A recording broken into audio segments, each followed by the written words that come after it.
Bom dia, obrigada primeiro pelo convite, obrigada a vocês que estão aqui fazendo parte, desse encontro, desse debate com a gente.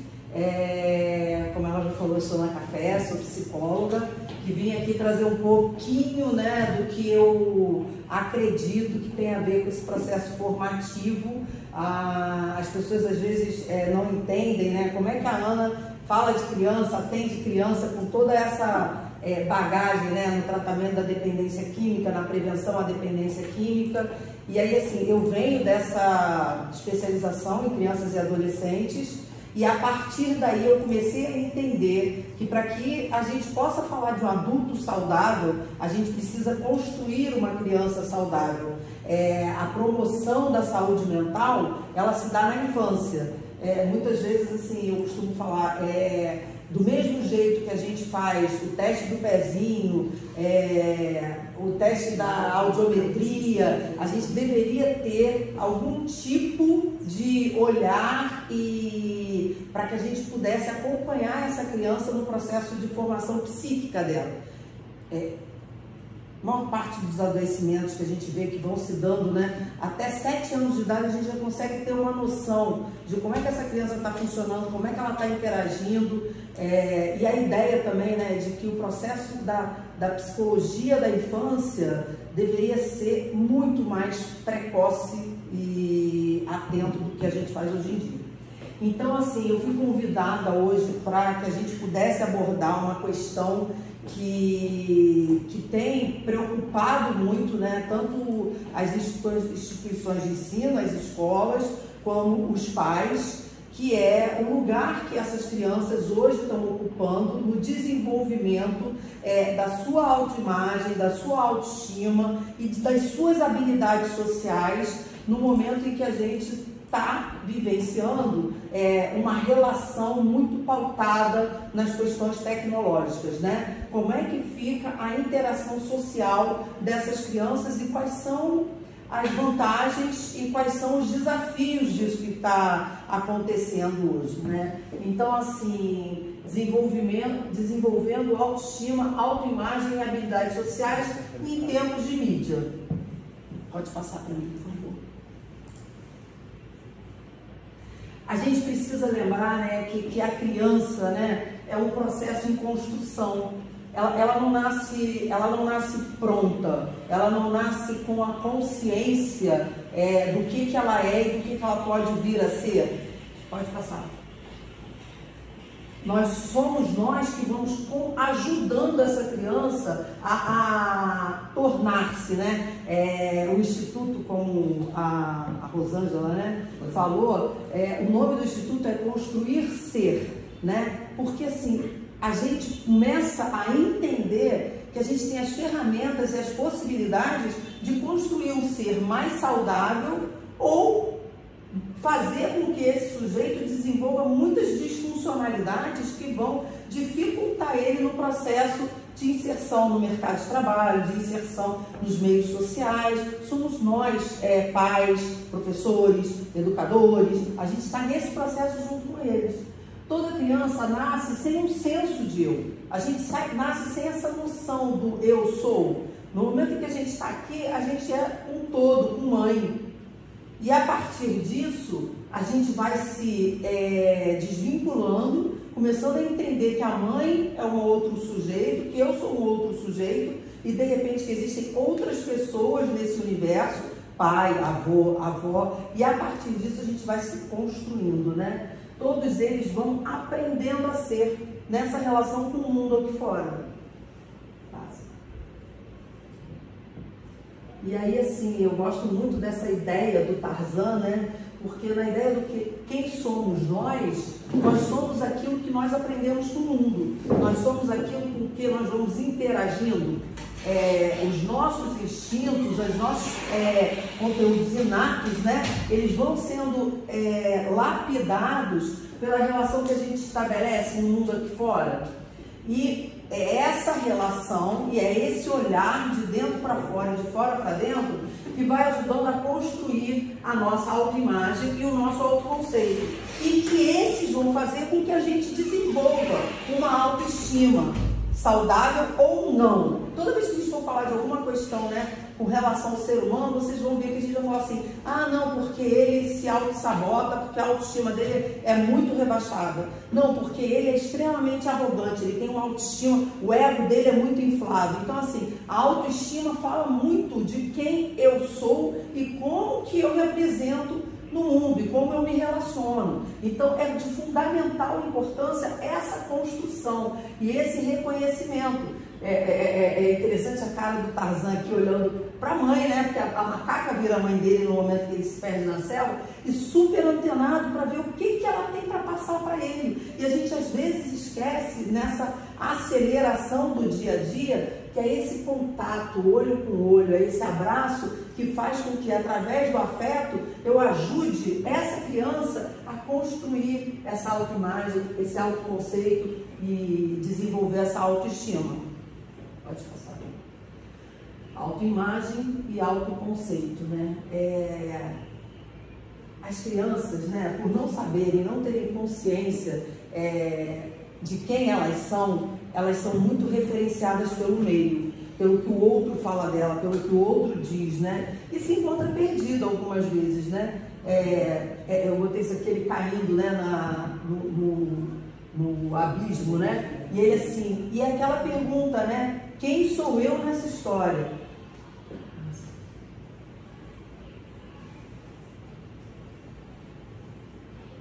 E aí essa imagem de uma criança, né, se sentindo fortalecida e construindo isso, né? Cadê o outro? Foi para trás?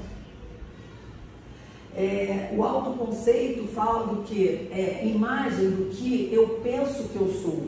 É aquela imagem que eu vou criando de mim, né? Então ele aqui começa a acreditar que ele é capaz, que ele é forte, que ele é poderoso. Provavelmente ele vai cair ainda muitas vezes do cipó. Provavelmente ele ainda vai tropeçar muito. E os nossos filhos também, né, nesse processo de descoberta, ele vai pegar e vai falar assim, caramba, eu sou bom no judô, eu sou bom na natação, e são os pais que vão reforçar isso. E a gente tem que ter muito cuidado em como a gente referencia isso para os nossos filhos. Não é adequado eu fazer meu filho acreditar que ele é bom num lugar que ele não é, porque ele precisa descobrir as reais habilidades dele. Então, assim, se o meu filho é bom na natação e não é bom no judô, ok, a habilidade dele está ali, é ali que ele funciona. Eu ontem tive uma situação, eu estava conversando eu falei que sou uma café psicóloga e sou mãe de duas meninas, né, que já foram crianças, hoje já são adultos, né, e assim, a gente identifica as habilidades dos nossos filhos e cada um com as suas diferenças. Eu não posso falar para minha filha mais nova que ela tem uma determinada habilidade que ela não tem, para ela se sentir igual a irmã ou melhor que a irmã, porque ela tem as habilidades dela. Então, eu tenho uma filha que tem altas habilidades para a área da saúde, né? Que consegue lidar com doença, tratar, cuidar. Eu tenho outra que tem altas habilidades na área cultural. E é disso que eu tenho que falar. É aqui que essas pessoas têm o seu potencial, têm o seu fortalecimento. E eu vou ajudar ele a construir essa imagem do que ele pensa que ele é. O que pensamos que conseguimos realizar. E a partir do momento que eu penso que eu consigo realizar e que eu me testo e que o mundo, né, afirma isso para mim, isso vai virando uma imagem, vai concretizando uma imagem, vai concretizando esse autoconhecimento. E o que pensamos que os outros pensam de nós. Então, assim, como eu me vejo, como o outro me vê e como eu penso que o outro me vê, né? Eu vou construindo essa relação, eu e o mundo. E aqui, assim, cada vez de forma mais precoce, já falando de mídia, né? Eles vão recebendo uma referência das redes sociais, das mídias, que muitas vezes atravessa esse processo formativo. A gente sabe que tem hoje, né, cada vez mais cedo, a coisa do bullying, né, do cyberbullying, e que isso vai interferindo até por pessoas que eles não conhecem, eles não sabem quem são. Eles vão criando uma referência muito acima da média e vão sendo atravessados por comportamentos maldosos, comportamentos danosos, que vai interferir na formação do autoconceito e da autoimagem deles. Pode passar. Autoimagem. Pode passar. Eu gosto muito dessa imagem, eu uso ela há algum tempo, porque a autoimagem, a imagem que eu tenho de mim é que vai fazer com que eu me relacione com determinadas coisas ou pessoas. Eu não vou saber diferenciar, eu me vejo dessa forma, e assim, aí o caracol vai e se envolve com o rolo de durex, porque ele se vê parecido com o rolo de durex, né? Então eu tenho que ter muito cuidado com isso, porque eu tenho que entender quem eu sou para eu me sentir capacitado ou validado para me envolver com determinadas coisas ou situações. A autoimagem é um conjunto de ideias, conceitos, opiniões, imagens que alguém tem de si mesmo, né? Então, assim, se eu acredito que eu não tenho valor, eu vou me envolver com o que não tem valor. Se eu acredito que, se eu me vejo, né? Isso é muito interessante quando a gente fala com o que a pessoa se envolve, com o que a pessoa se relaciona, né? E eu falo muito isso no processo de prevenção ao uso de drogas, porque as crianças, na maioria das vezes, quando ela se sente excluída, quando ela não se sente validada, quando ela não vê quais são as suas potencialidades, e isso é um fator muito importante, né, que precisa ser trabalhado pelos pais, que muitas vezes os pais invalidam uma criança porque ela não está indo bem na escola, porque ela não é boa em matemática, porque talvez ela não esteja indo tão bem em português, mas ela não é só aquilo, ela tem outras coisas. E quando a partir daquilo eu invalido ela, eu começo a dizer que ela é burra, que ela não faz o suficiente, que ela não é boa o suficiente, eu vou invalidando a autoestima dessa criança, eu vou invalidando essa criança. E aí essa criança, quando chega com 10, 11, 12 anos, que ela começa a ter grupos, né, a formar grupos, invariavelmente essa criança vai se atrelar ao grupo dos excluídos, do grupo de quem não está sendo funcional. E naquele lugar ela vai buscar pessoas que estão num processo autodestrutivo e começa o processo da busca por substâncias psicoativas, pelo uso de drogas. Porque assim, aquela criança que acha que ela não é boa o suficiente, ela pode fazer o que for com o corpo dela, não tem valor, ela não precisa preservar nada. Então, por isso que eu sempre falo, né, que a construção da autoestima, a consciência saudável do eu sou, é uma ferramenta protetiva para diversas outras coisas. Eu falei de droga agora, mas assim, é um fator de proteção para os comportamentos que a gente se preocupa tanto com 13, 14 anos, que são os transtornos alimentares, são as meninas, né, com a questão do corpo. Se eu tenho fortalecido lá no processo formativo o meu valor pessoal, e quando eu começo a fazer esse trabalho de ação preventiva com as crianças, e muito, né, em parceria com as escolas, a intenção era, eu trabalhei muitos anos em escola especificamente de adolescentes. Eu não tenho a realidade aqui que a Lília estava me falando, vocês têm crianças desde 2 anos, né? E isso é bárbaro, mas eu trabalhei numa escola que ia do antiga 5ª série, que agora é 6ª, né? Então eu tinha alunos de 9 anos a 21 anos. E ali eu percebi a importância do olhar do colégio e dos pais para essa abordagem preventiva. Então eu via que muitas vezes o colégio que eu trabalhava tinha receio de fazer encaminhamentos para verificação da questão da saúde mental. Então, assim, crianças que nitidamente tinham uma questão fonoaudiológica, de dislexia, e ali não produzia porque tinha essa questão. Outras crianças que tinham problemas a nível de concentração, foco, e aí não produzia. Eu trabalhei num colégio muito competitivo, que era o colégio militar, e aí o que acontece? A autoestima dessas crianças ia para o pé. Mas por quê? Porque ela não era capaz? Não, porque ela não estava sendo bem avaliada, diagnosticada para ser fortalecida nas dificuldades dela. Toda criança vai ter uma determinada dificuldade em algumas áreas da vida, né? E poder fazer essa avaliação é a criança entender que não é que ela seja incapaz, é que ali existe uma dificuldade e a gente precisa ajudar mais ela nessa área para ela poder crescer, né, lidando com essas dificuldades, mas mesmo assim, com uma autoestima estruturada. E bem como a imagem que supõe projetar para os outros. Pessoas com uma autoimagem depreciativa tendem a formar mecanismos de defesa para diminuir seu sofrimento psíquico. E aí começa a ser formados comportamentos que a gente vai ver que às vezes é uma criança que é extremamente autoritária, arrogante, uma criança que testa as figuras de autoridade, os professores, os coordenadores, testa a mãe, e aí a gente fala, caramba, cara, ele se acha, né? Ele não se acha, a autoestima dele está rebaixada. Isso é um mecanismo de defesa para ele enfrentar o mundo. E acaba que é uma criança que entra no mundo de uma forma disfuncional, com dificuldade de desenvolver suas habilidades sociais. E ao mesmo tempo aquele que não se coloca, não se posiciona, é extremamente passivo, também está com uma autoestima rebaixada. Toda criança normal nasce com um potencial de saúde psicológica. O que eu quero dizer com isso? Todos nós nascemos com a possibilidade de desenvolver de forma saudável essa autoestima. Todos nós temos essa possibilidade, só que ao longo do caminho coisas vão interferindo, comportamentos vão interferindo, são falas, né, que vêm, e assim, somos pais e mãe. Eu sou mãe, né, mesmo sendo psicóloga, algumas vezes tiveram algumas falas que talvez não tivessem entrado de forma agradável para as minhas filhas.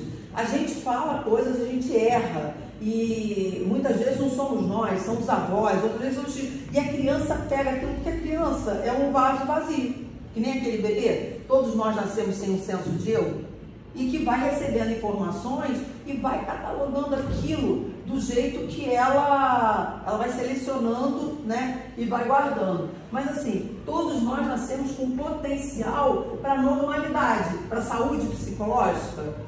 Quando eu falo de normalidade, eu estou falando de saúde mental, porque a gente hoje, muito até depois do Covid, né, a gente passou a ter uma grande preocupação com a doença mental, né? Isso virou, a gente falou muito sobre isso e abriu um espaço, graças a Deus, para a gente poder falar de doença mental com mais abertura e menos preconceito, né? Isso foi maravilhoso, e entender que a gente acredita, né, que o adulto sofre de problemas mentais e emocionais. A gente às vezes começa a ficar mais preocupado com o adolescente, porque ele começa a dar mais sinais e sintomas de dificuldade, mas a criança também sofre. Muitas vezes alguma coisa que a gente vai identificar no adolescente já vem desde lá da infância.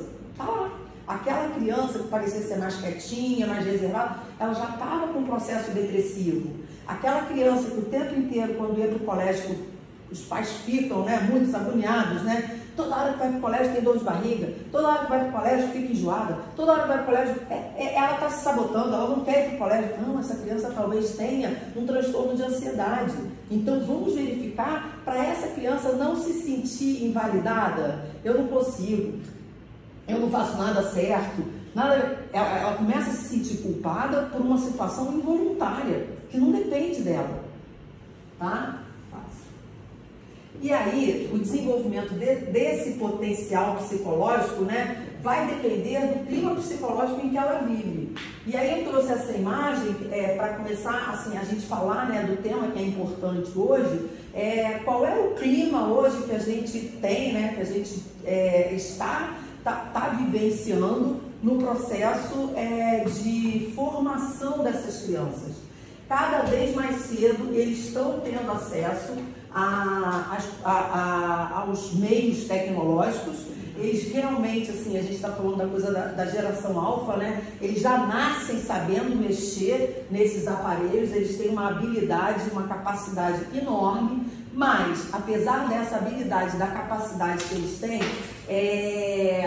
será que isso é o mais saudável em todos os sentidos? Será que isso está fazendo com que eu possa me ver enquanto o eu sou, né? Ou eu estou me vendo a partir do que o mundo fala, mas eu não sei quem eu sou, desconectando, né, o que eu sou do meu eu real, tendo como referência e ao mesmo tempo um processo, olha só, ele olhando para cá, ele olhando para cá, ninguém se olha, né? De isolamento muito grande. Pode passar. Gosto muito dessa imagem. Bom, a tecnologia e as mídias, né, engoliram a gente. A gente já vinha num processo de tentar, as escolas, né, já vinham num processo de tentar entender como funcionar dentro disso, né, como é que a gente pode oferecer orientações para que as famílias tenham ferramentas para orientar da forma mais saudável essas crianças em como usar essa mídia.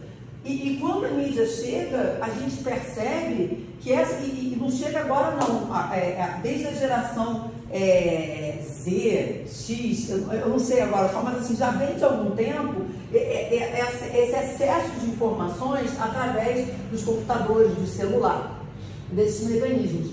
E aí as crianças vão cada vez mais, porque isso é uma consequência do uso das tecnologias, ficando mais aceleradas, ficando mais ansiosas, o pensamento ficando mais desfocado. Se vocês forem ver, nós adultos, né, a gente usa muito o celular, a gente usa muito o computador e a gente às vezes quer parar e se concentrar para ler um livro daqueles antigos de papel, a nossa concentração está extremamente deficiente. A gente não consegue ficar ali, porque a gente está acostumado com a coisa mais acelerada. Eu estava falando, né, e outros comportamentos, né? Eu dei uma palestra aqui anteontem, né? Terça-feira. E aí eu estava contando uma história que para mim foi muito engraçada. Tá lá no Instagram que eu postei. Eu fui num restaurante, estava esperando minha filha, peguei o cardápio para escolher alguma coisa. E aí eu estou com o celular aqui lendo, eu estou no cardápio tentando passar assim. E o cardápio não andava. Eu falei, gente, quero ver aqui. Eu falei, gente, isso é papel. Isso não é celular, não é computador, né? Então a gente vai ficando automatizado. Aí imagina, eu, né, com a idade que eu tenho, que eu não vou revelar, eu fico automatizada. Imagina uma criança. Imagina uma criança que está totalmente purinha ali para ser contaminada por todos esses meios de comunicação. Aí fica aqui, eu trouxe essa imagem para vocês que eu achei muito interessante, né? Essa aqui é a usina, né, de Brumadinho. Vocês lembram de Brumadinho? Então, assim, pensa isso aqui como se fosse a possibilidade do que a tecnologia tem para oferecer para a gente, né? É maravilhoso. Poder receber essa inovação é maravilhosa, né? Passa. E aí eu posso beber dessa água, eu posso me deliciar dessa água. Mas eu posso me afogar também. Eu posso me perder. Eu não posso deixar que essa usina, que essa hidrelétrica, né, ela chegue com tanta força no universo dos meus filhos que eles sejam atropelados e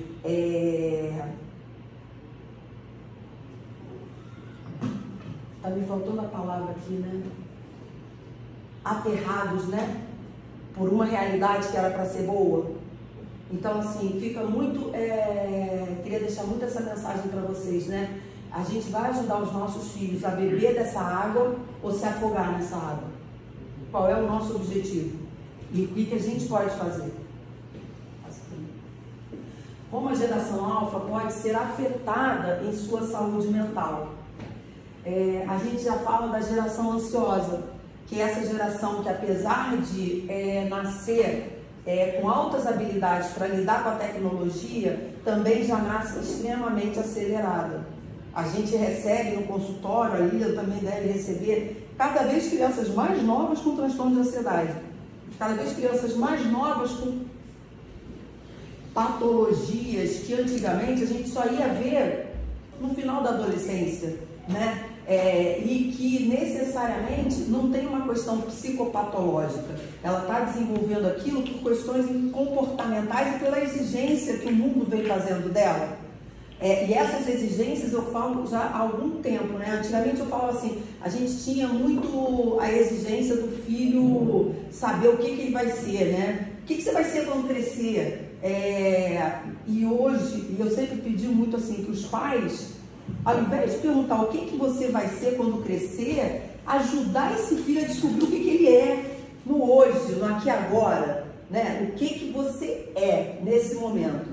E aí, nesse momento, alguns vão dizer, eu sou criança, daqui a pouco vai dizer, eu sou uma menina, daqui a pouco vai dizer assim, eu sou uma adolescente, eu sou uma adolescente que estuda no Colégio Cruzeiro, e ele vai construindo a identidade dele. E aí, lá na frente, ele vai dizer assim, eu sou um adolescente que está fazendo vestibular e definir que eu gosto de matemática e vou fazer vestibular para engenharia.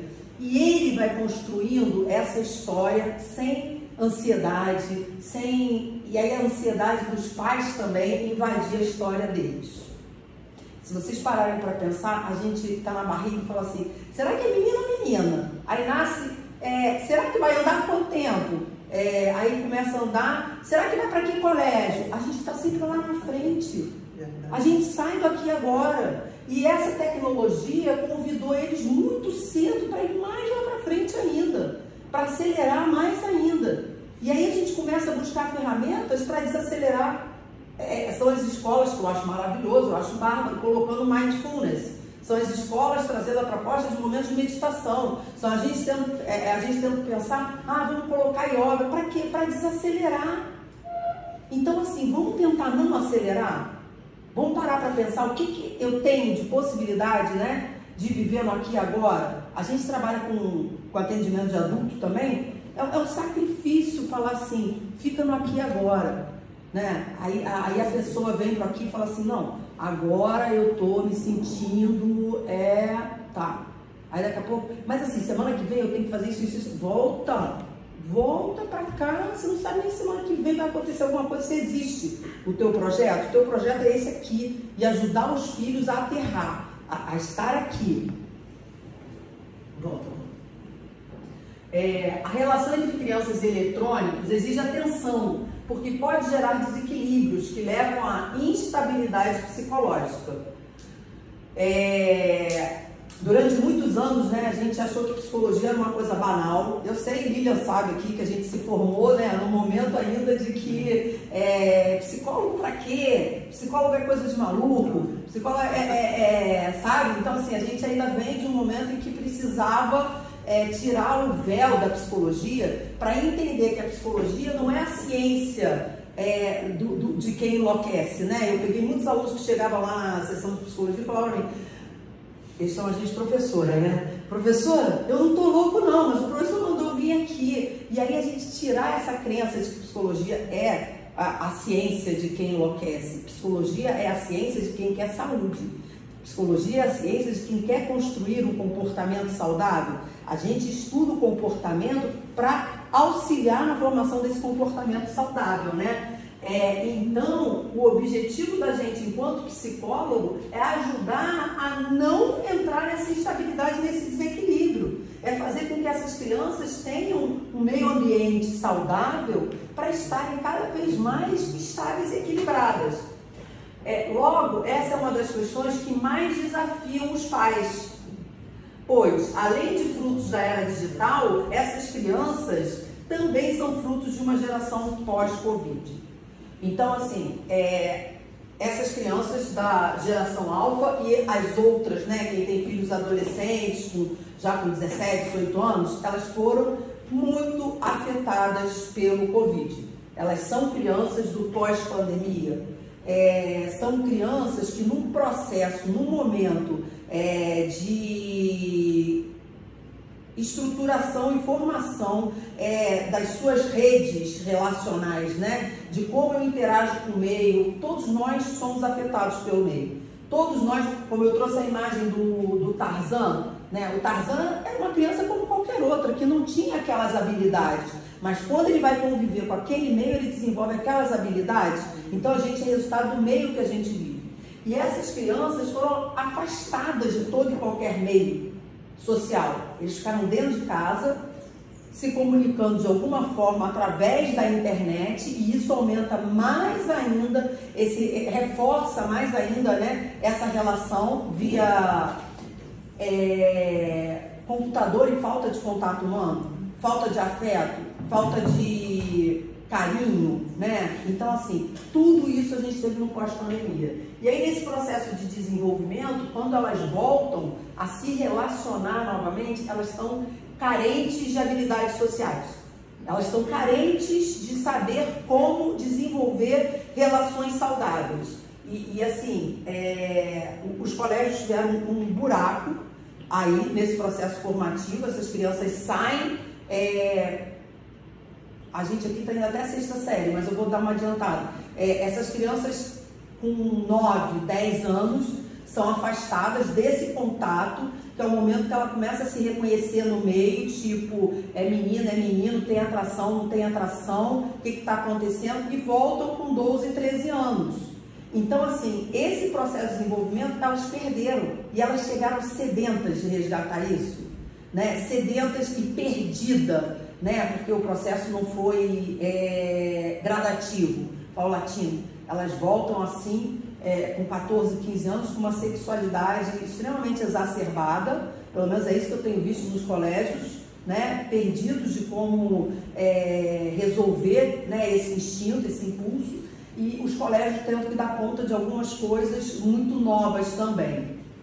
Então, ficar atento, porque essa geração pós-Covid e essa geração alfa, né, são pessoas que precisam de mais atenção nessa estruturação psicológica e no desenvolvimento das habilidades sociais.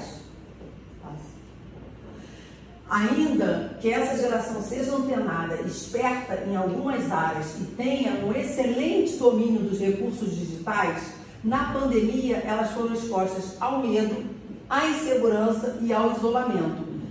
Eu tive relatos de mães, né, que quando começaram a levar seus filhos para fora de casa, para o parquinho, né, saiu daquela coisa, eu estava podendo sair mais ou menos, crianças tendo crise de pânico, de estar entrando em contato com outras pessoas, com medo de estar em contato com outras pessoas, né? Por todas as informações que estavam entrando, né, pelo computador, pela televisão, nós mesmos tivemos muito medo, né? Eu recebi muita gente para atender que parecia assim, foi um boom de toque, né, Ilha? Todo mundo com toque, né? Com medo, lavava a mão milhões de vezes, tal. Adultos, imagina como isso impacta na criança, né? Todas aquelas informações que a gente estava ali. E às vezes a gente até esquece, num momento desse, de dar suporte, porque a gente não percebe que a criança está recebendo essa informação. E ela é um radar, ela capta tudo. As pessoas acham que a criança, ela não está entendendo, não está entendendo, ela está percebendo, ela está captando o medo dos pais. E as perdas saíram desse campo da fantasia, do medo de perder, e viraram perdas concretas. Foram para a realidade. Muitas famílias perderam avós, tios, primos. Então, muito. E assim, eu tenho pessoas lá que perderam a família inteira ali. Olha só. Avó, tia, tio, porque moravam na mesma casa.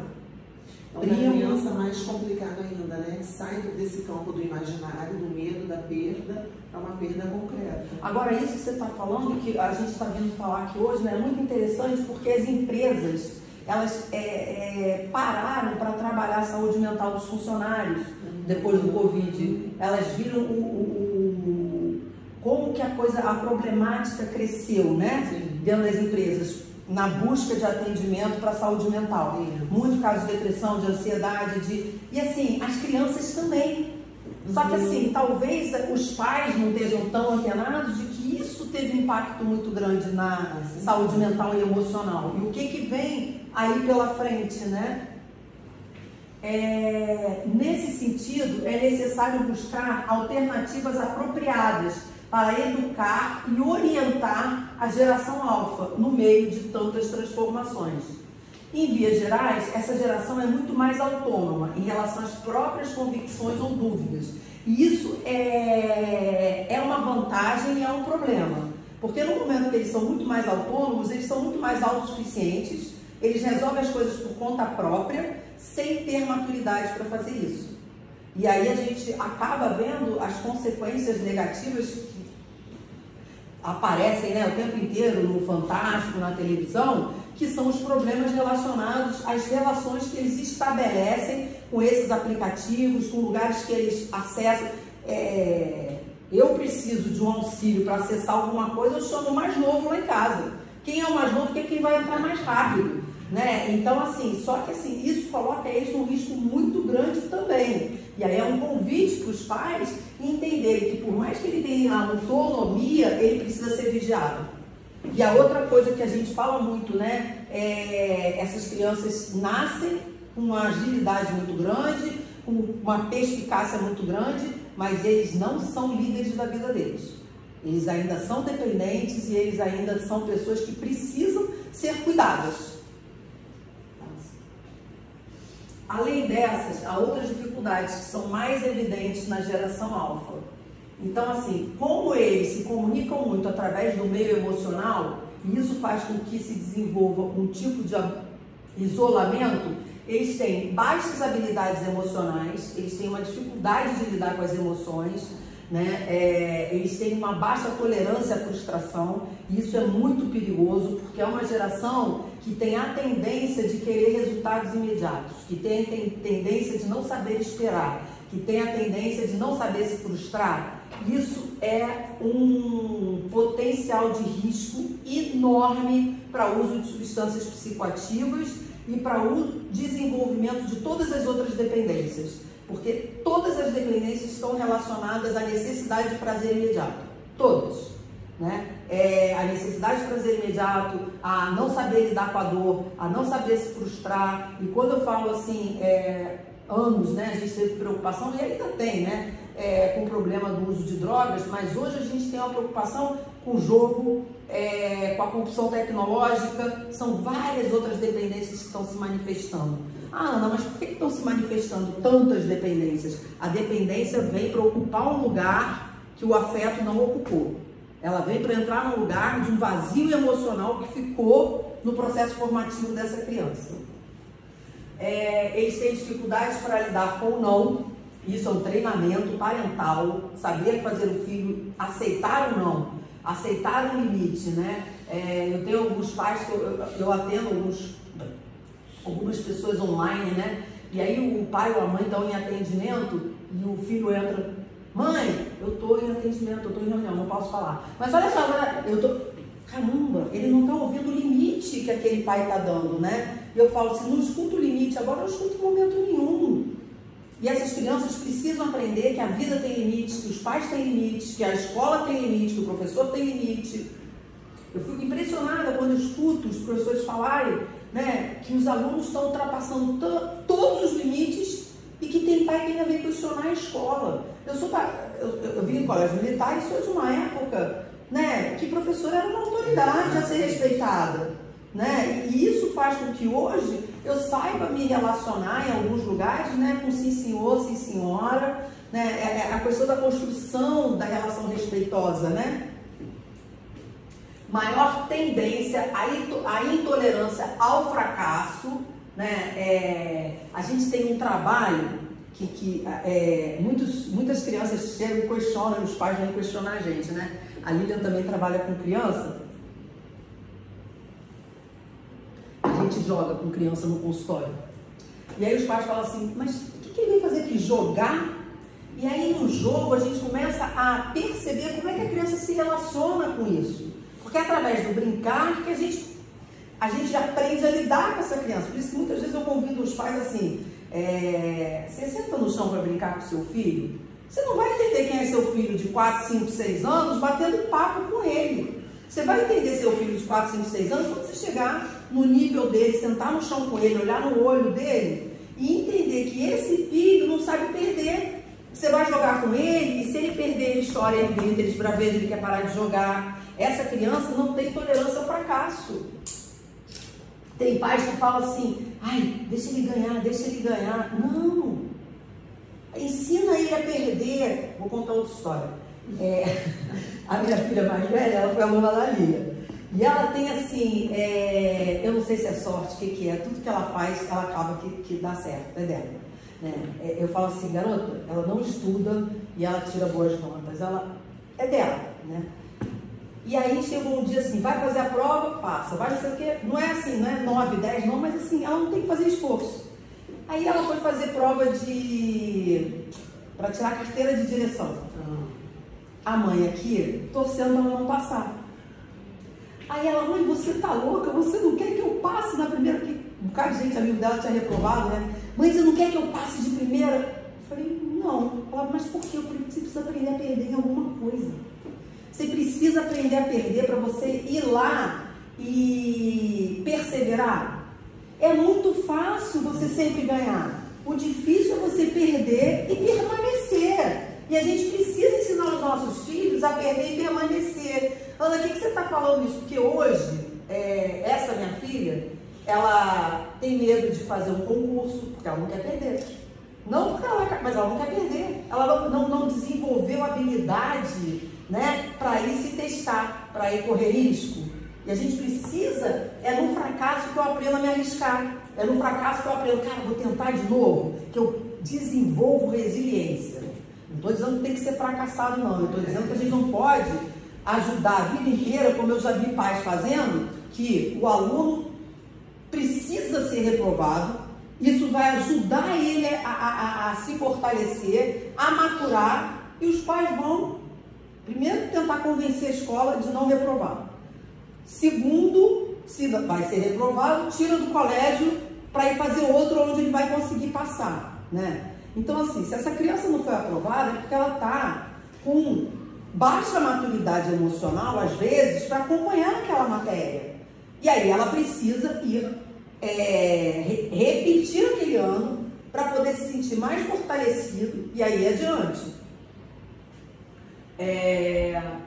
Mais dificuldade de conexão familiar e social, até pela questão da aceleração deles serem muito ativos, e a nossa. Nós também temos muita dificuldade hoje de conexão familiar e dentro da sociedade. Eu falo assim, você tem tirado quantos dias na semana para sentar e comer com seus filhos?